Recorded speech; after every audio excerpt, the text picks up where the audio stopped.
সকলোলৈকে নমস্কাৰ। ধাৰ্মিকতাৰ মহত্ব। আজিকালি য'তে ত'তে ভ্ৰষ্টাচাৰ, পাপাচাৰ, অনাচাৰ আদিৰ দপদপনি বাঢ়ি গৈছে। এনে দেখা গৈছে যেন না ধৰ্ম আছেগৈ নে কৰ্ম। মানুহে যেন উন্মাদ হৈ মুক্তভাৱে পাপ কৰ্ম কৰি যাব ধৰিছে আৰু ইয়াৰ প্ৰতিফল ৰোগ, শোক, দুখ, পীড়া আদিৰ ৰূপত ভোগ কৰিছে। যেন একমাত্ৰ ভগৱানহে আজি মানুহক এই দুখদায়ী দুষ্কৰ্মৰ গেলেকনিৰ পৰা উদ্ধাৰ কৰিব পাৰিব। কিন্তু ইয়াৰ কাৰণে লাগিব ধাৰ্মিক আস্থা। প্ৰাকৃতিক দুৰ্যোগেই হওক বা কোনো সংকট, ইয়াৰ পৰা উপশম দিব পৰা গুণ হৈছে ধাৰ্মিকতা। ধাৰ্মিকতাই জীৱনত সুখ, শান্তি আৰু সৌহাৰ্দ্যৰ মধুৰ অনুভৱ কৰায়। ধৰ্মৰ বাস্তৱিক অৰ্থ নৈতিক মূল্য আৰু সদ্গুণসমূহ ধাৰণ কৰাটোক বুজায়।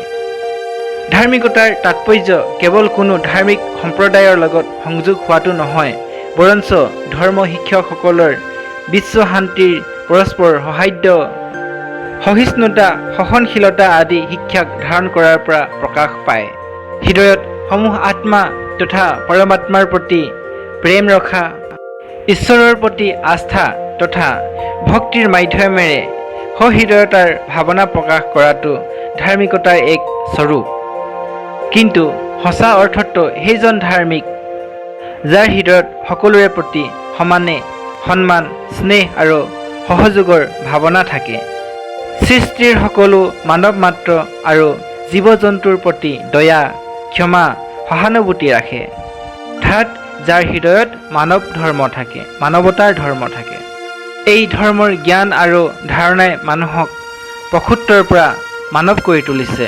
অন্যথা মানৱ আৰু পশুৰ মাজত বিশেষ কোনো পাৰ্থক্যই নাই।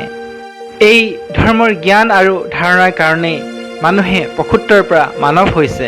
অন্যথা মানৱ আৰু পশুৰ মাজত থকা স্বভাৱৰ কোনো বিশেষ পাৰ্থক্য নাথাকে। বাস্তৱতে ধাৰ্মিকতাৰ কোনো সীমা নাই।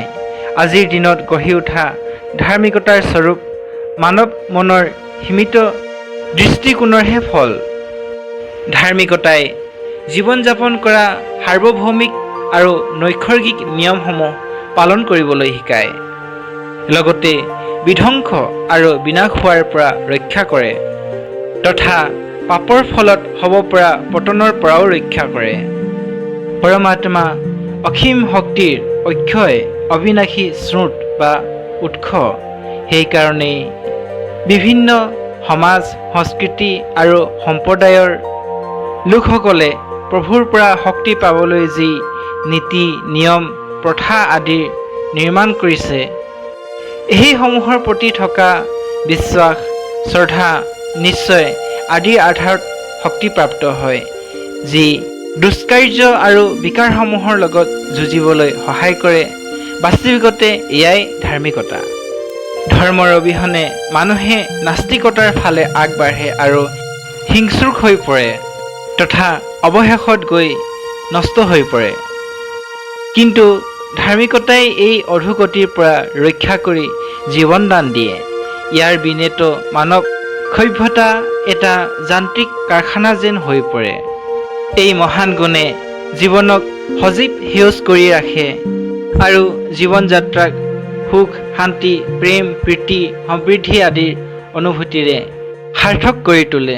অতঃ আপুনিও ধাৰ্মিক হওক, জীৱন মূল্যসমূহক ৰক্ষা কৰক। এয়াই আমাৰ আপোনালৈ আন্তৰিক শুভকামনা থাকিল। ধন্যবাদ।